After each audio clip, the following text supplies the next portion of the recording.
Assalamualaikum warahmatullahi wabarakatuh. Alhamdulillah rabbil alamin.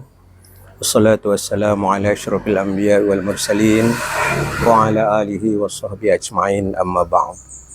Para pemirsa JEK TV yang dimuliakan Allah, semoga Allah menjadikan pertemuan kita hari ini bagian dari proses di mana kita saling silaturahmi. Kelak nanti satu saat kita diperjumpakan oleh Allah Subhanahu wa taala di padang mahsyar untuk menuju surga Allah Subhanahu wa taala. Pemirsa yang dirahmati Allah, Ramadan adalah 1 bulan dari 12 bulan setahun di mana kita dilatih untuk melakukan riyadhah spiritual agar kita menjadi insan paripurna. Hal ini ditegaskan oleh Allah Subhanahu wa taala dalam firman-Nya, "Ya ayyuhalladzina amanu kutiba alaikumusshiyam kama kutiba 'alal ladzina min qablikum la'allakum tattaqun." Wahai orang yang beriman, diwajibkan kalian untuk melakukan ibadah puasa karena puasa itu kewajibannya sama dengan orang-orang terdahulu. Goalnya adalah supaya kalian menjadi orang yang bertakwa. Pemirsa yang dirahmati Allah, puasa itu melatih supaya insan kamil itu muncul di diri individual makhluk sebagai pengikut Nabi Muhammad SAW. Mari kita lihat Allah menyebutkan bahwa manusia itu dijadikan dua unsur positif dan negatif. Wa alhamaha fujuraha wa taqwaha. Kami beri ilham dalam diri manusia itu ada dua. Yang pertama fujur, aura negatif. Yang kedua takwa, aura positif. Puasa itu melatih supaya aura positif itu dominasi dan menjadikan manusia paripurna, ia menjadi orang yang bertakwa. Mari kita lihat bagaimana puasa itu menciptakan insan kamil. Kata Nabi SAW, khamsyatu asya'a tukhbitu shaum. Ada 5 yang merusak nilai-nilai kebaikan dari puasa itu dari aspek pahalanya dan dampak psikologis pada diri manusia. Yang pertama al-kidbu adalah dusta. Dusta itu adalah di mana ia menjadikan silaturahim orang menjadi putus. Relasi orang per orang atau kolektif, kelompok dengan kelompok, ketika ada dusta di antara kita, maka ia akan menjadi rusak pergaulan. Kalau begitu karakter pendusta itu akan dikikis habis oleh orang yang berpuasa. Yang kedua al-ghibah. Ghibah itu adalah seseorang yang punya semangat untuk menceritakan aib orang lain dalam bentuk untuk mencitrakan dirinya sebagai orang elok, atau sebaliknya ia menistakan orang menjadi orang yang terhina. Maka ghibah itu merusak nilai pahala puasa. Ghibah itu berita buruk tentang orang lain, kita ceritakan, target kita adalah menjatuhkan atau mengangkat citra kita.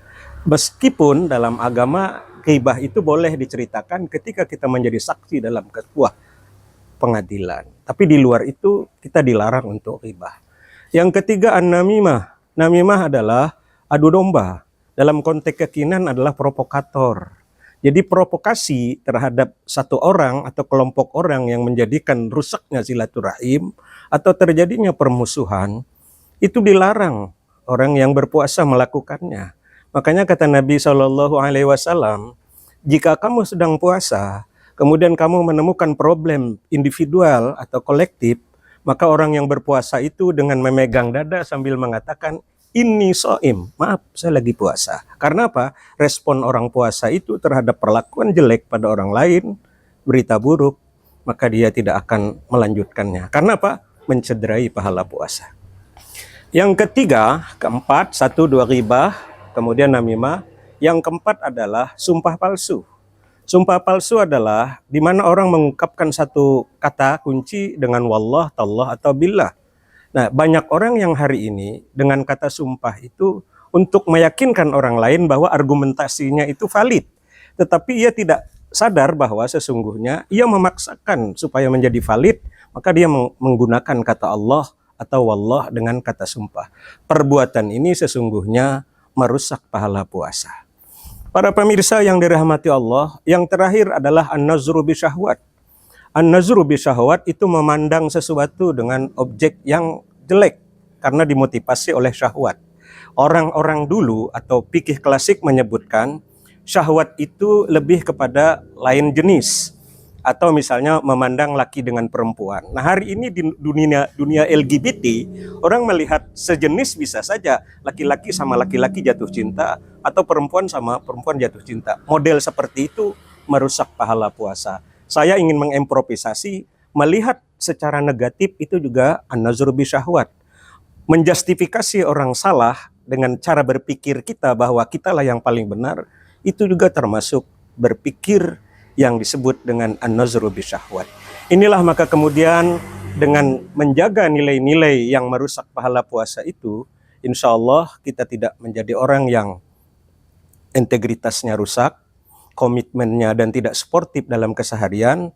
Maka inilah kriteria yang dalam Al-Quran disebutkan la'allakum tattaqun, agar kalian menjadi orang yang bertakwa.